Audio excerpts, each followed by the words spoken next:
Video शुरू करने के पहले एक क्विक रिमाइंडर, ये वीडियोस प्योरली एजुकेशनल पर्पसेस के लिए हैं। ये हमारे तरफ से किसी भी तरीके की रिकमेंडेशंस नहीं है, इसलिए हमेशा खुद की रिसर्च करें और वो चॉइस लें जो आपके लिए बेस्ट हो। Hi friends, welcome back to our channel. कैसे हैं आप सब दोस्तों? क्या आपको पता था कि कैलेंडर ईयर 2023 में स्मॉल कैप फंड्स ने एक्सेप्शनली अच्छा परफॉर्म किया। As of December 6, 2023 small cap index ने एक साल में 40% की मैसिव ग्रोथ जनरेट की। ये एक बहुत बड़ा लीप है, स्पेशली तब जब आप इसे मिड कैप से कंपेयर करें, जो कि निफ्टी मिड कैप इंडेक्स से शो होता है, जिसने 38% रिटर्न्स जनरेट किए, और निफ्टी 50 जिसने सेम पीरियड में 12% रिटर्न्स जनरेट किए। तो काफी इंप्रेसिव है ना? Association of mutual funds in India यानी कि एम्फी के according as of 6 December 2023 23 small cap funds ने एवरेज 1 ईयर रिटर्न्स दिए 32.68% के। इमेजिन करिए अगर आपने 1 लाख रुपए इनमें से किसी एक स्मॉल कैप फंड में एक साल पहले डाल दिया होता तो आज आपके पास होते 1,32,680 रुपीज।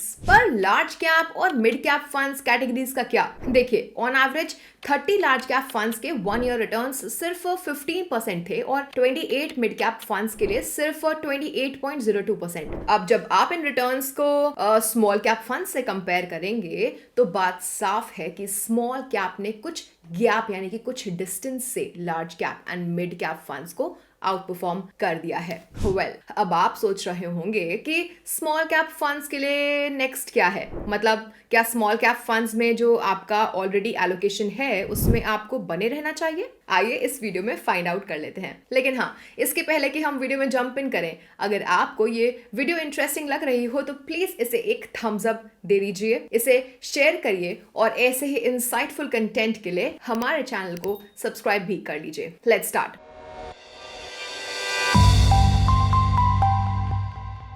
तो सबसे पहला सवाल है कि क्यों स्मॉल कैप फंड्स अच्छा परफॉर्म कर रहे हैं? देखिए, mid cap and small cap funds are all about India की मैन्युफैक्चरिंग और इन्वेस्टमेंट स्टोरीज।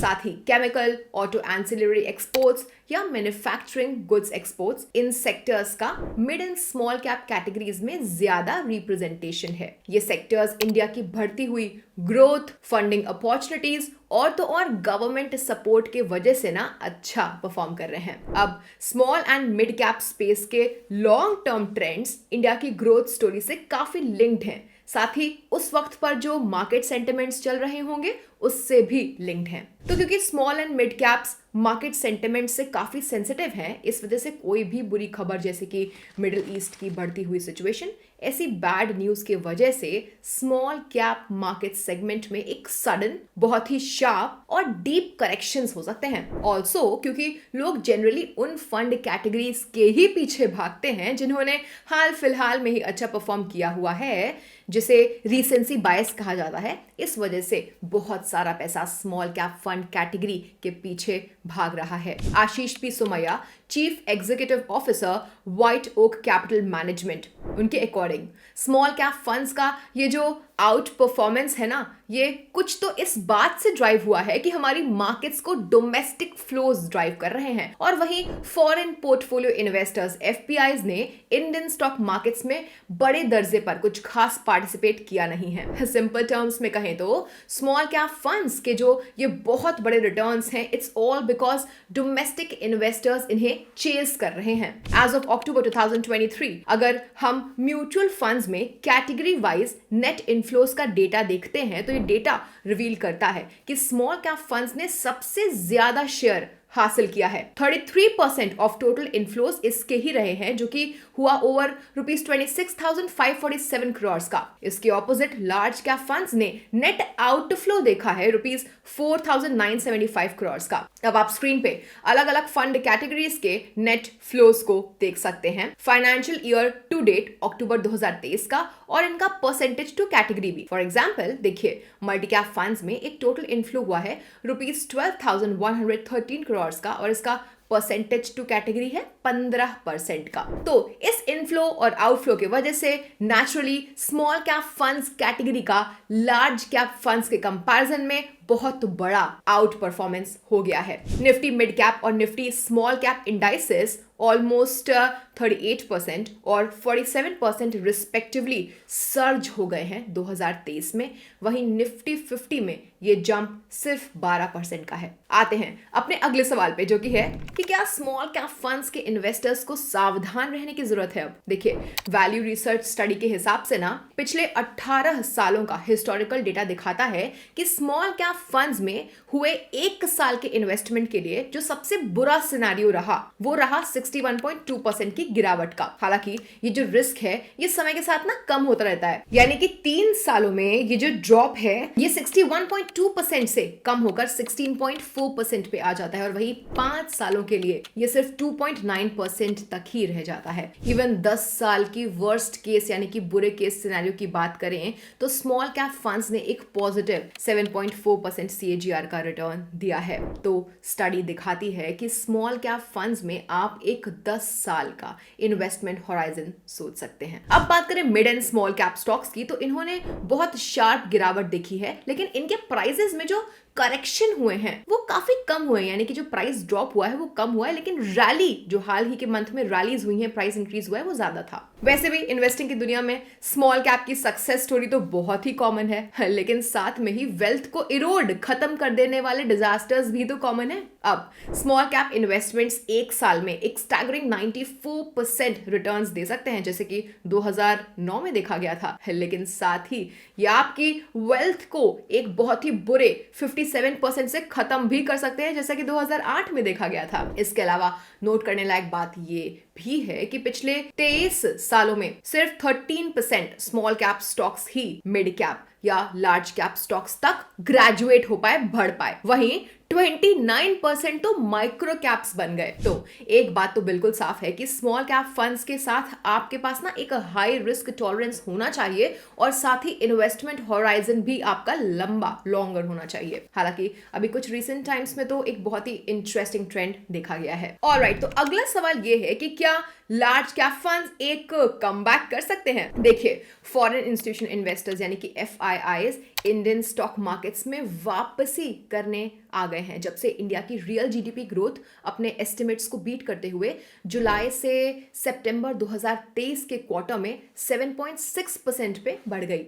NSDL का डेटा दिखाता है कि FIIs ने नवंबर 2023 में अराउंड $1 बिलियन वर्थ के इंडियन स्टॉक्स खरीदे। अगर सितंबर और अक्टूबर 2023 की बात करें तो ये इंडियन इक्विटीज के उस वक्त नेट सेलर्स थे, यानी कि इन्होंने बेचे थे। अब आपको बता दें कि FIIs लार्ज कैप स्टॉक्स में इन्वेस्ट करना पसंद करते हैं, क्योंकि large cap stocks market leaders जो बन सकते हैं और इन्हें खरीदना बेचना काफी आसान होता है, उनमें ज्यादा लिक्विडिटी होती है। दूसरी बात, कई लार्ज कैप कंपनीज का solid track record of performance होता है। नेक्स्ट, लार्ज कैप कंपनीज तब अच्छा परफॉर्म करती हैं जब इकोनॉमी में इंटरेस्ट रेट्स गिर रही हों।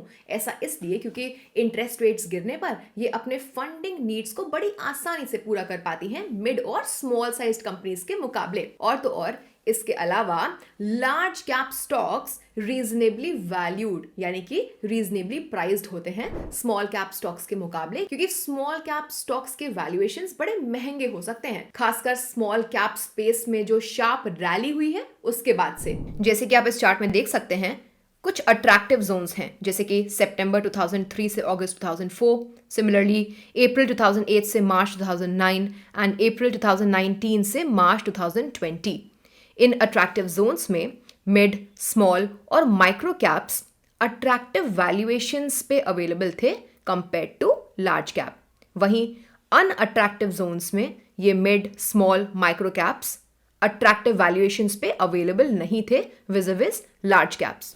तो लार्ज कैप फंड्स अगले साल एक कमबैक कर सकते हैं अगर इकोनॉमी में इंटरेस्ट रेट्स गिरती हैं तो, और अगर FIIs इंडियन स्टॉक मार्केट्स में इन्वेस्ट करना कंटिन्यूड रखते हैं तो। अब अगला सवाल ये है कि स्मॉल कैप फंड्स में आपको अपने पोर्टफोलियो का कितना हिस्सा एलोकेट करना चाहिए। देखिए, म्यूचुअल फंड एक्सपर्ट्स तो ये सजेस्ट करते हैं कि आप अपने इक्विटी पोर्टफोलियो का मैक्सिमम 20% एलोकेशन करिए स्मॉल कैप फंड्स में, और तो और ये फंड्स एसेंशियली आपके सैटेलाइट पोर्टफोलियो का पार्ट होने चाहिए। फॉर एग्जाम्पल समझाती हूँ, अगर स्मॉल कैप फंड में आई करंट रैली की वजह से स्मॉल कैप फंड्स में आपका एलोकेशन पुश होते हुए लेट्स से 20% या 30% से ज्यादा चला गया है, तो आप इस एक्स्ट्रा 10% को ट्रिम करने का सोच सकते हैं और अपने ओरिजिनल एलोकेशन बैक टू 20% पे वापस आ सकते हैं। इसके अलावा स्मॉल कैप फंड्स में इन्वेस्ट करने का एक बहुत ही अच्छा तरीका SIP हो सकता है। आप सिर्फ और सिर्फ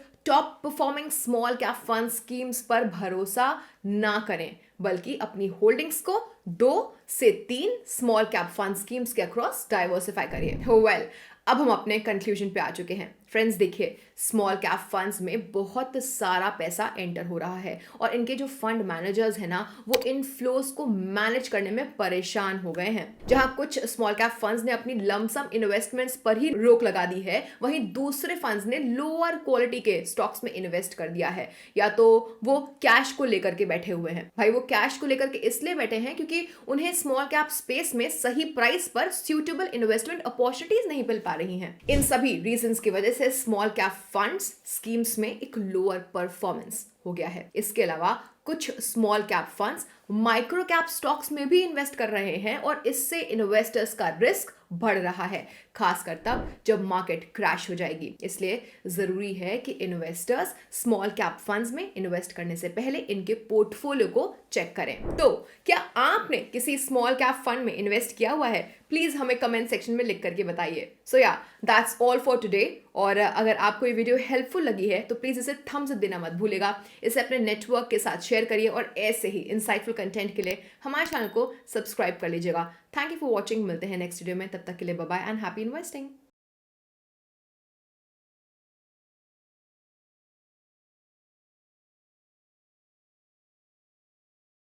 Mutual fund investment are subject to market risks. Read all the scheme related documents carefully before investing. Mutual funds are not exchange traded product, and Next Billion Technology Private Limited facilitates investment in mutual fund through BSC Star platform. Dispute with respect to mutual fund through our platform would have access to exchange investor redressal forum or arbitration mechanism.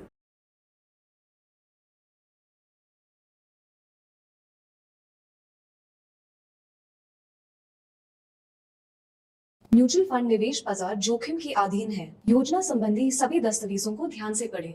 Mutual fund investments are subject to market risks. Read all scheme related documents carefully.